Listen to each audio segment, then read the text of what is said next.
ഇയാൾ ഒരു ടോക്സിക് ആണ് എന്ന്, ആണോ പെണ്ണോ ആയിക്കോട്ടെ, തിരിച്ചറിയാനായിട്ടുള്ള പ്രധാനപ്പെട്ട ഒരു ലക്ഷണം ഇതാണ്. നമ്മൾ എന്ത് അവരോട് പറയാൻ ചെന്നാലും they change the focus to us. Okay, they flip that situation. Okay, they flip into your reactions. They will say that, നീ അങ്ങനെ റിയാക്ട് ചെയ്തത് കൊണ്ടിട്ടാ, നിന്റെ റിയാക്ഷനാണ് പ്രശ്നം, നിന്റെ സ്വഭാവമാണ് പ്രശ്നം.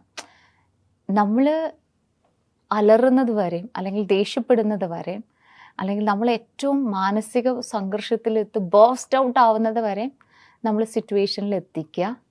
ആ എത്തിച്ചതിന് ശേഷം പിന്നീട് അവർ ചെയ്ത ആക്ഷൻസിനൊന്നും റെസ്പോൺസിബിലിറ്റി എടുക്കാതെ, അക്കൗണ്ടബിൾ ആവാതെ, ഈ സിറ്റുവേഷൻസ് എല്ലാം തിരിച്ച് ആ ഫോക്കസ് നിങ്ങളിലേക്ക് വെച്ച് ഫ്ലിപ്പ് ചെയ്തിട്ട് പറയുക യു ആർ ദ പ്രോബ്ലം. അപ്പം നമ്മുടെ ബോധ്യത്തിനും നമ്മുടെ അടിസ്ഥാനരഹിതമായിട്ട് നമ്മുടെ ബിലീഫ് സിസ്റ്റത്തിനും എതിരായിട്ടാണ് ഇത് പറയുന്നത്. then we get confused. Toxic ആയിട്ടുള്ള വ്യക്തികൾ ചെയ്യുന്ന ഒരു ടാക്ടിക്സ് ആണത്. ഓക്കെ, അപ്പം നമ്മൾ എന്ത് ചെയ്യും? We started thinking that confused ആകും.